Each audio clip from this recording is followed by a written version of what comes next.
ஆண்டவருடைய ஆவி என்மேல் உள்ளது, ஏனெனில் அவர் எனக்கு அருள் பொழிவு செய்துள்ளார். ஏழைகளுக்கு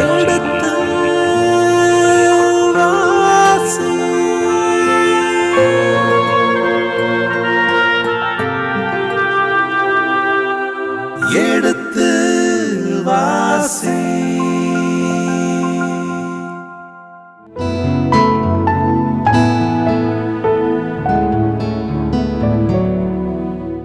இனிய இதயங்களை, சாமுவேல் முதல் புத்தகத்தின் 14ஆம் அதிகாரத்திற்குள் நாம் நுழைய இருக்கின்றோம்.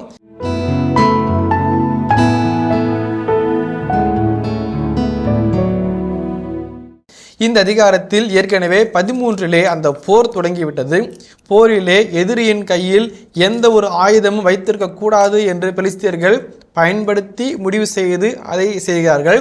இப்பொழுது இஸ்ரேல் மக்களோடு இந்த போரிலே இவர்களுக்கு என்ன நடந்தது? ஏற்கனவே பயத்தில் இருந்தார்கள். இப்பொழுது இங்கே அந்த பயம் போனதா, போகவில்லையா? ஏற்கனவே சவுல் அவரோடு சேர்ந்து எல்லோருமே நடுங்கி கொண்டிருந்தார்கள். இந்த நடுக்கம் என்ன ஆனது? ஏற்கனவே கடவுளை இவர் புறந்தள்ளிவிட்டார். எனவே கடவுளும் இவரை புறந்தள்ளிவிட்டார். புறந்தள்ளிய நபருக்கு என்ன நிகழ்ந்தது என்பதை எல்லாம் நாம் பார்க்க இருக்கின்றோம். வாருங்கள் நிகழ்ச்சிகளுள் செல்வோம். உங்கள் சார்பாக தந்தை அவர்களுக்கு வணக்கம் சொல்லி நிகழ்ச்சியை தொடங்குவோம். வணக்கம் தந்தை அவர்களே. ஏற்கனவே நான் என்னுடைய செயல்களை சொல்லிக் கொண்டிருந்த பொழுது இந்த ஒரு எதிர்பார்ப்பு எங்களுக்குள் இருக்கின்றது. தந்தை அவர்களே, கடவுள் புறந்தள்ளி விட்டார். புறந்தள்ளிய மனிதரோடு இன்று போர் நடக்கின்றது. மக்களை இந்த கடவுள் காக்கப் போகின்றாரா இல்லையா? இந்த புறந்தள்ளி நபர்களுடைய செயல்கள் என்னவாக இருந்தன?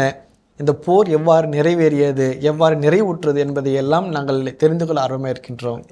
இஸ்ராயல் மக்களுடைய துயருற்ற, நெருக்கடிக்குள்ளான, அச்சத்திற்குள்ளான, அச்சுறுத்தலுக்குள்ளான ஒரு அமைதியற்ற சூழலை 13ஆம் அதிகாரம் 5 முதல் 23 வருட இறைவார்த்தைகளை படம் பிடித்த ஆசிரியர் 14ஆம் அதிகாரத்தில் அதே போன்ற ஒரு சூழ்நிலை இருந்தாலும் தனி மனிதர்களுடைய விசுவாசத்தினால், இறை நம்பிக்கையினால், துணிவினால் எப்படிப்பட்ட சாதனைகளை சாதிக்க முடியும் என்பதை பற்றிய செய்தியை கொடுத்து அழகான இறையியல் இழைந்தோடுகிற வரலாற்று போர் பரணிகளை ஆசிரியர் பறைசாற்றுகிறார். இந்த இடத்திலே ஒரு முக்கியமான கருத்தை சொல்ல ஆசைப்படுகிறேன். இறையில் இழைந்தோடும் ஒரு அழகான வரலாற்று பக்கங்களை புரட்டி வைக்க ஆசைப்படுகிற ஆசிரியர் அந்த இடத்துல ஒரு அழகான ஒரு யுக்தியை பயன்படுத்துகிறார். எப்படி ஏலியையும் இளைய பையன் சாம்பலையும் ஒப்பிட்டு யார் பெரியவர், யார் நல்லவர், யார் ஆண்டுக்கு உகந்தவர் என்று நம்மை இறை அழைத்ததற்கு அழைத்து சென்றவர், சவுலையும் சாம்பலையும் ஒப்பிட்டு பார்த்து யார் தலைவர் என்று நம்மை உணர வைத்தவர், சவுலையும் பிலிஸ்திய படையினுடைய போர் வீரர்களுடைய அச்சுறுத்தலையும் மையமாக வைத்து இஸ்ராயல் மக்களுடைய மனநிலையை படம்பிடித்தவர், இப்பொழுது சவுலையும் யோனத்தானையும் பக்கம் பக்கமாய் வைத்து தந்தையும் தனையனையும் வைத்து யார் உயர்ந்தவர், யார் இறைவனுக்கு உகந்தவர், யார் இறைவனுடைய பெயரால் செயல்படுகிறவர், யார் நீதியுள்ள தலைவர் என்பதை நாம் முற்று பார்க்க நம்மை அழைக்கிறார் என்பதுதான் இந்த 14ஆம் அதிகாரத்தின் அழகான செய்தி. இந்த 14ஆம் அதிகாரத்தில் 4 குறும் பகுதிகள் வருகிறது. முதலாவது யோனத்தானின் தீர செயல்கள், இரண்டாவது பெலிஸ்தர்களின் தோல்வி, மூன்றாவது போருக்கு பின் நிகழ்ந்தவை, நான்காவது இஸ்ராயலின் அரசாட்சி, சவுலின் அரசாட்சி. இந்த 4 பகுதிகளிலே இழைந்தோடுகிற சின்ன சின்ன இறையியல், அதில் அடங்கியிருக்கிற இறையியல் கருத்துக்கள், வாழ்வுக்கு வருகின்ற வளமையான வரவேற்புக்கு உரிய சின்ன சின்ன இறையியலின் செய்திகள் நம்ம தாங்கி கடந்து போனோம் என்றால் இந்த பகுதி பயனுள்ள பகுதியாக இருக்கும்.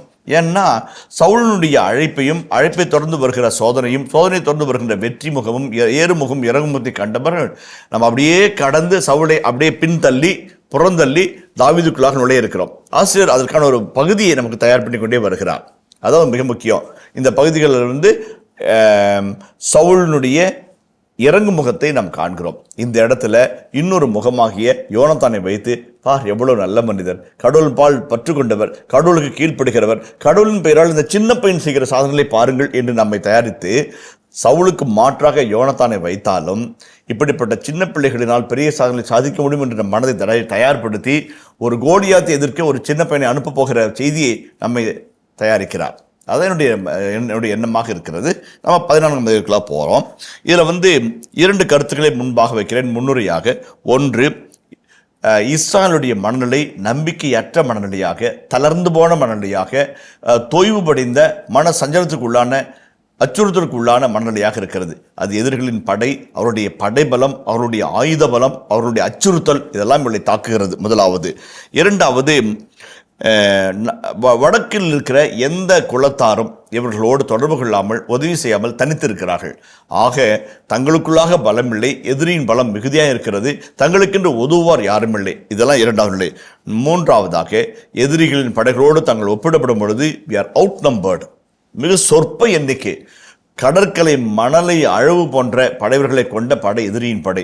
6000 குதிரைப்படைகள், 30,000 காலாட்படைகள், இப்படியெல்லாம் வருகிற படைக்கு முன்பாக தாங்கள் மிக சொற்பமாக தங்களை உணர்கிறார்கள். இந்த சொற்பத்துக்கு மத்தியில் இருக்கிற தனி மனிதர்கள் செய்கிற வீரதீர செயல்கள், விசுவாசத்தினால் விளைந்த அற்புத வெற்றிகள் என்பதை ஆசிரியர் அடிக்கோடிட்டு காட்ட விரும்புகிறார். இரண்டாவது கருத்து.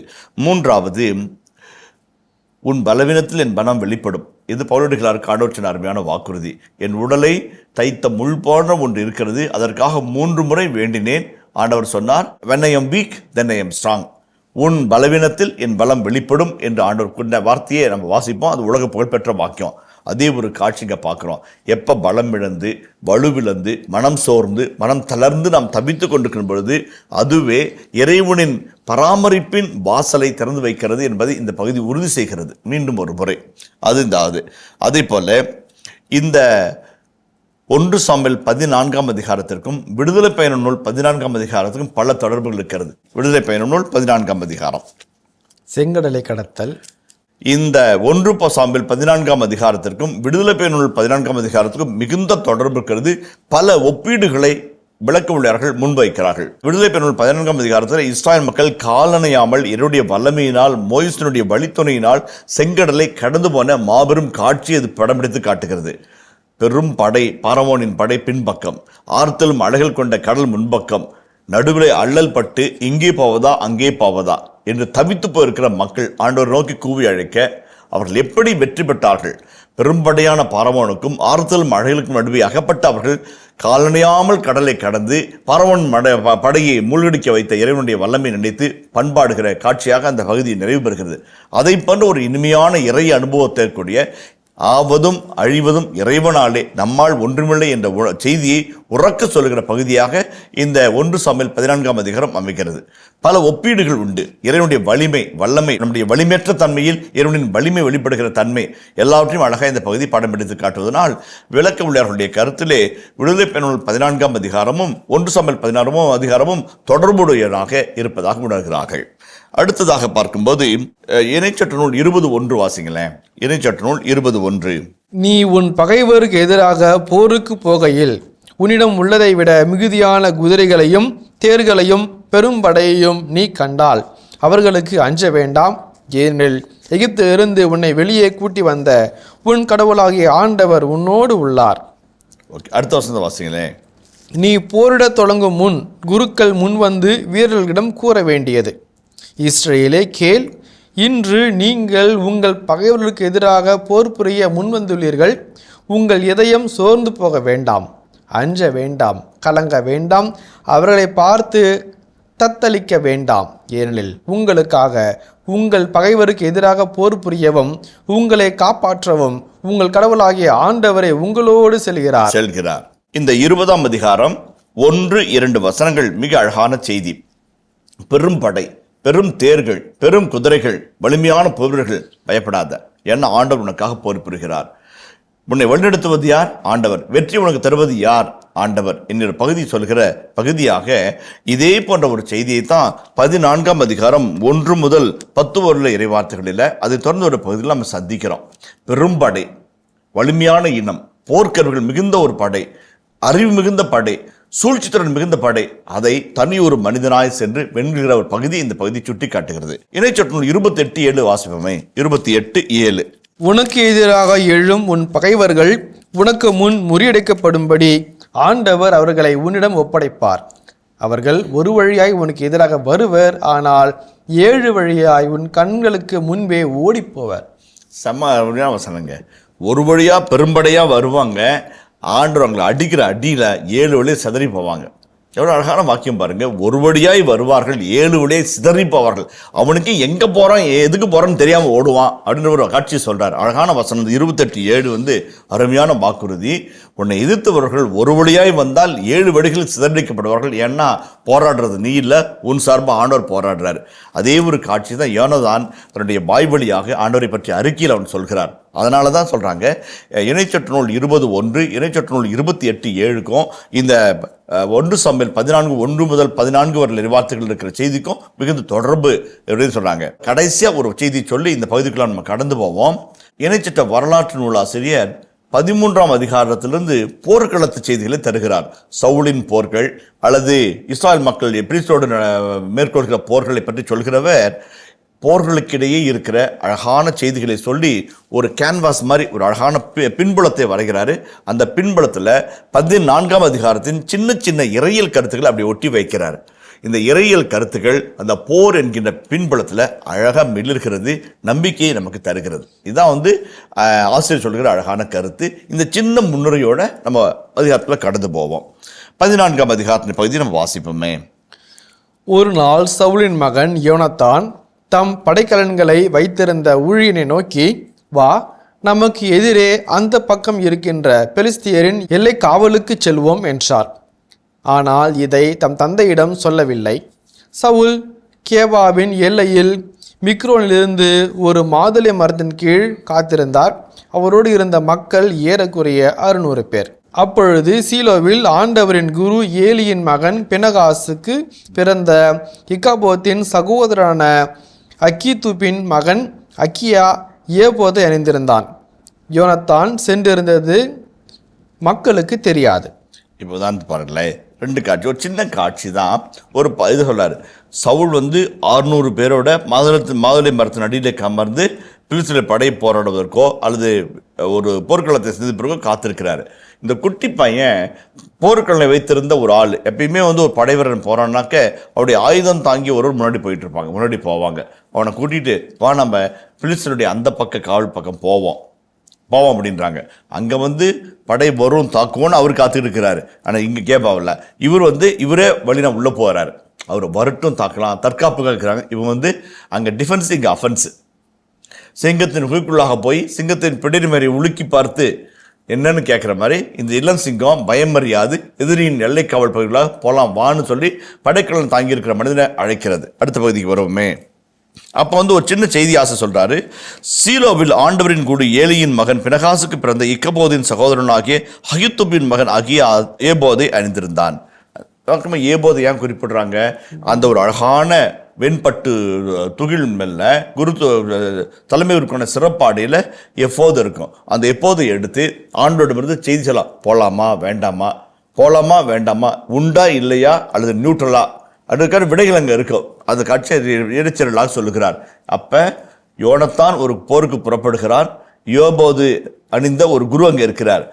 அரசனுடைய இயல்பான பண்பு போகலாமா வேண்டாமான்னு குருவை கேட்கணும். அவர் கேட்ட பிறகு போகணும். அதாவது கரெக்டாக அந்த சூழலை உருவாக்குறார். அடுத்த வசனம் வருமே 4. யோனத்தான் பெலிஸ்தியரின் எல்லை காவலுக்கு செல்ல முயன்ற கணவாயில் இப்பக்கமும் அக்கப்பமும் செங்குத்தான பாறைகள் இருந்தன. ஒன்று போட்சேசு என்றும் மற்றொன்று செனே என்றும் அழைக்கப்பட்டன. ஒரு தூண்பாறை வடக்கே மிக்மாசுக்கு எதிரிலும் மற்றொன்று தெற்கே கியபாவுக்கு எதிரிலும் இருந்தன. ஒரு பாறை சூழ்ந்த ஒரு பகுதி, கணவாயில் ஒரு பெரிய தூண். அரசர் இணைச்சட்ட வரலாற்று அப்படி அக்கு வேற ஆணி வேற கொடுக்கறது மூலமா என்ன சொல்ல வர்றாரு? இயல்பா தத்ரூபம் ஒரு காட்சி வரைக்கும் போது எப்படி சொல்லுவோம்? உண்மையா இருக்கும்பா, இல்லைன்னா அவளுக்கு கிளியரா சொல்ல முடியுமா அப்படின்னு சொல்லுவாங்கல்ல, அதுதான் அந்த காட்சி தான். அடுத்த வாசிகளே. யோனத்தான் தம் படைக்கலன்களை வைத்திருந்த ஊழியனை நோக்கி, வா, இந்த விருத்த சேதனம் மற்றோரின் எல்லை காவலுக்கு கடந்து செல்வோம். ஒருவேளை ஆண்டவர் நம் சார்பாக செயல்படுவார். ஏனெனில் சிலரை கொண்டோ பலரை கொண்டோ மீட்பளிப்பதில் ஆண்டவருக்கு தடையில்லை என்றார். வா, இந்த விருத்த சேதனம் அற்றோரின் எல்லை காவலுக்கு கடந்து செல்வோம். ஒருவேளை ஆண்டவர் நம் சார்பாக செயல்படுவார். நாம் விருத்த சேதனம் செய்தவங்க என்ன அடையாளம்? கடவுளால் தெரிந்து கொள்ளப்பட்டவர்கள், கடவுளுடைய துணை நமக்கு இருக்குது, கடவுள் நம் சார்பாய் போரிடுகிறவர். இதுதான் விருத்தசேதனம். மற்றவரும் அவருடைய பலத்தினால அவருடைய சக்தினால சண்டையிடுறவங்க. விருத்தசேதனம் செய்யப்படாத அந்த மக்களுடைய எல்லை பகுதி கடந்து போவாங்க. புற இனத்தாரின் தீட்டுப்பட்ட பகுதிக்குள்ளாக போய் அவங்கள சண்டைக்கு இழுத்து அவங்கள ஜெயிச்சுட்டு வரலாம் வாங்கன்னு யோனத்தான் சொல்கிறாரு. அந்த எனக்கு என்னன்னாக்க இந்த விருத்தசேதனம் அற்றவரின் எல்லை பகுதி அந்த வார்த்தை வருது. அப்படியே 2 சாப்டர் தள்ளி போனோம்னாக்க 1 சாமுவேல் 17:26 வாசிங்களே. அப்பொழுது தாவீது தம் அருகில் இருந்தவர்களை நோக்கி, இந்த பெலிஸ்தியனை கொன்று இஸ்ரேலின் இழிவை நீக்குகிறவனுக்கு என்ன கிடைக்கும்? வாழும் கடவுளின் படைகளை படிப்பதற்கு விருத்தசேதனம் இல்லாத பெலிஸ்தியராகிய இவன் யார் என்று கேட்டார். இந்த விருத்தசேதனம் செய்யாத இவன் ஆண்டவரை படித்து பேசுகிறானே, after all who is he கேட்கிறார். பாருங்கள், யோனத்தான் வாயிலிருந்தும் இந்த விருத்தசேதனம் மற்றவரின் எல்லை பகுதிக்கு நம்ம கடந்து போவோம்.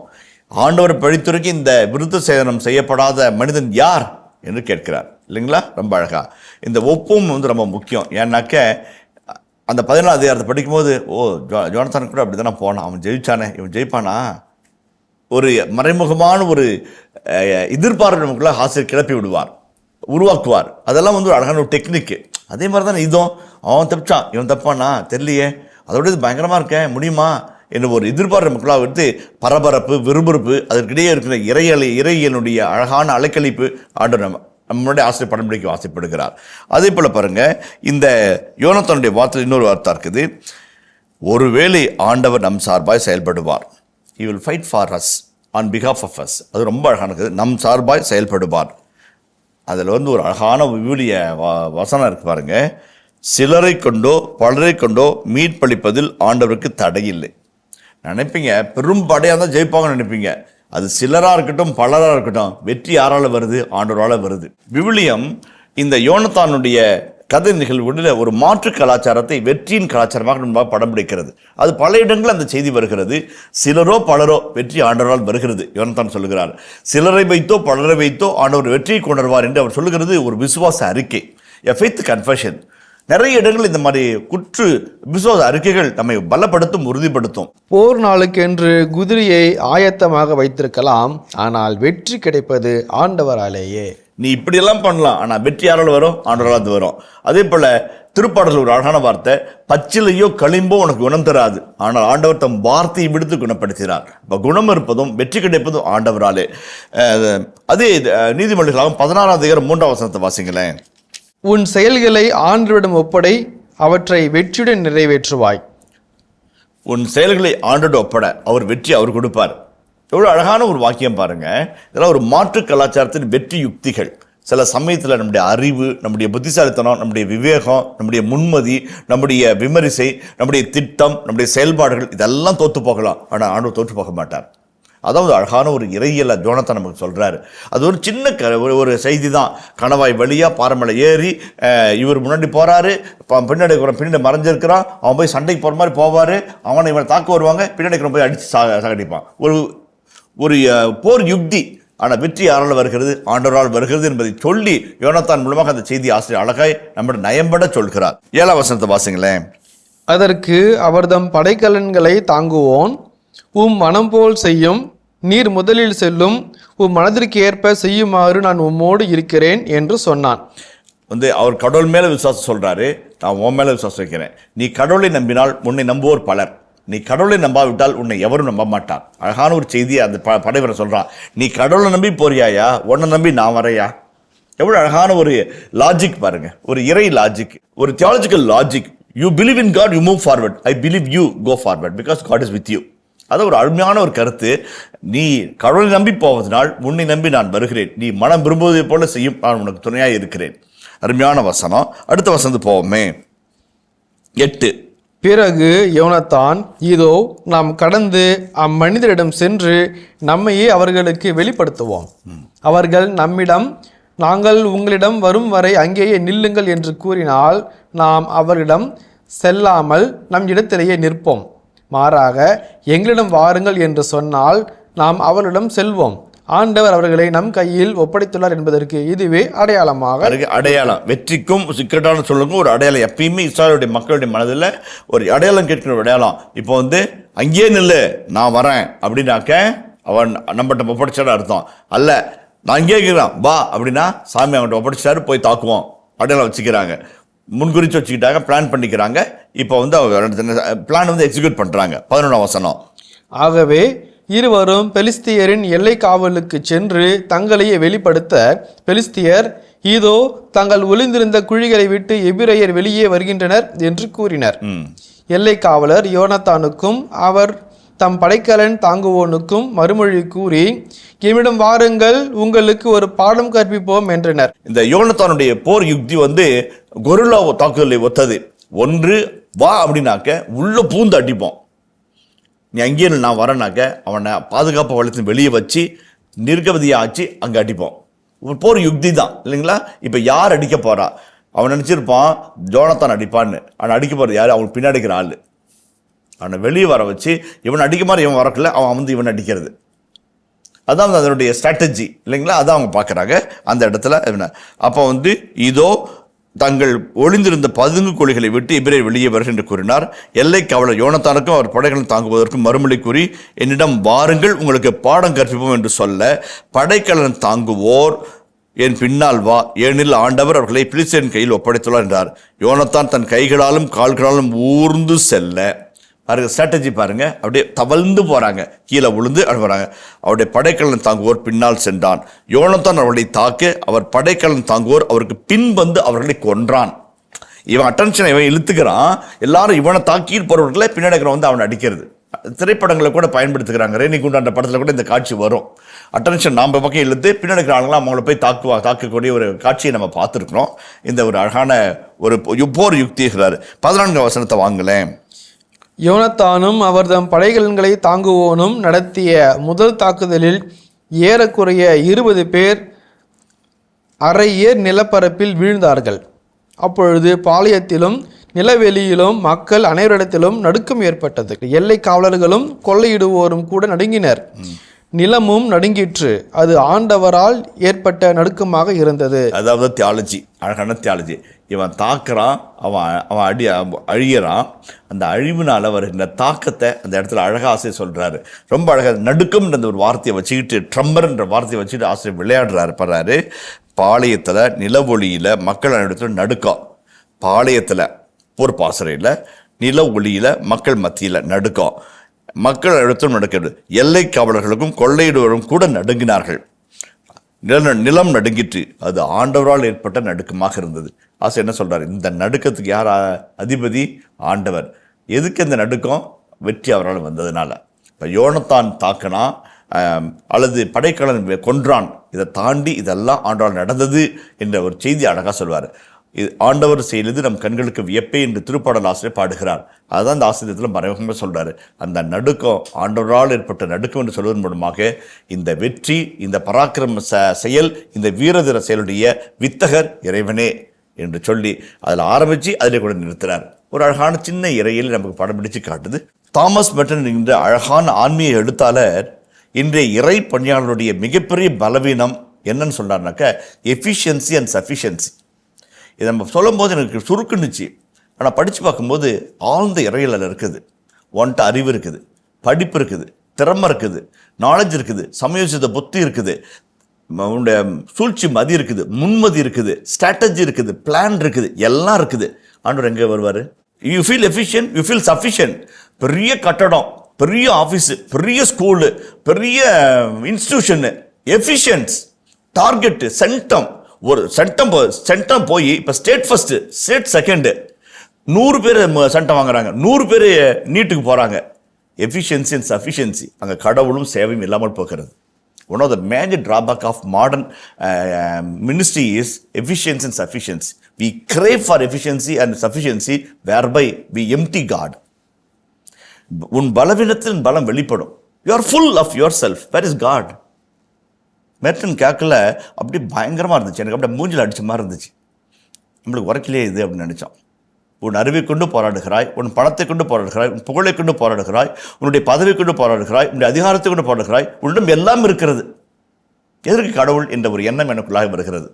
ஜெபிக்க மறக்கிறேன், சேவையை மறக்கிறேன், வெற்றியை நினைக்கிறேன், மகிழ்ச்சி நினைக்கிறேன், புகழை நினைக்கிறேன், பதவியை நினைக்கிறேன், இன்னும் உயர வேண்டும் என்ற வெறியை நினைக்கிறேன். அப்போ கடவுளுக்கு அங்கே இடமே இல்லாமல் போகுது. அழகான ஒரு காட்சியை யோனாத்தான் நம்ம சொல்கிறார். எஃபிஷியன்சி அல்ல, சிலராலோ பலராலோ ஆண்டவருக்கு வெற்றி கொண்டுவது தடையே இல்லை. He can bring back success. கொண்டுருவார். 5 கூழாங்கல் தட்டி தூக்குனார் கோலியாத்தை. ஏன்? அவர் உலகின் கண்களுக்கு பலவீனராக இருந்தார். கையில் ஈட்டி இல்லை, கையில் கேடை இல்லை, கையில் வாள் இல்லை, கையில் எதுவுமே இல்லாமல் ஒரு கவனும் கோலும் மட்டும்தான் அவருக்கு சொந்தம். ஆண்டவர் பக்கம் இருந்தார். Secret weapon. நிறைய சமயத்தில் நம்மளுக்கு எல்லா வெப்பனும் இருக்குது. இந்த சீக்ரெட் வெப்பன் என்கிற ஜெபம் இல்லை, சீக்ரெட் வெப்பன் கிரேஸ் இல்லை, சீக்ரெட் வெப்பன் என்கின்ற பணி வாழ்வின் பணிவு இல்லை. we are efficient, sufficient, no need of God. இந்த ஒரு மாடர்ன் எத்தேயிசம் நம்முடைய மனசுக்குள்ள வந்துக்கிட்டே இருக்குது. இதை அழிக்க வேண்டும், இதை ஒழிக்க வேண்டும். இல்லை என்றால் நாம் செத்து போவோம், ஆன்மீக வாழ்வில் செத்து போவோம். இதுதான் பெரிய அச்சுறுத்தல். இனிய இதயங்களே, எடுத்து வாசி நிகழ்ச்சியில் சாமுவேலின் முதல் புத்தகத்துடனான விவிலிய இறை வசனங்களுக்கு செவிமடுத்துக் கொண்டிருக்கின்றோம். இதன் தொடர்ச்சியை மீண்டும் அடுத்த பகுதியில் பார்ப்போம். அதுவரை இணைந்திருங்கள். இயேசுவுக்கே புகழ், இயேசுவுக்கே நன்றி, மரியே வாழ்க.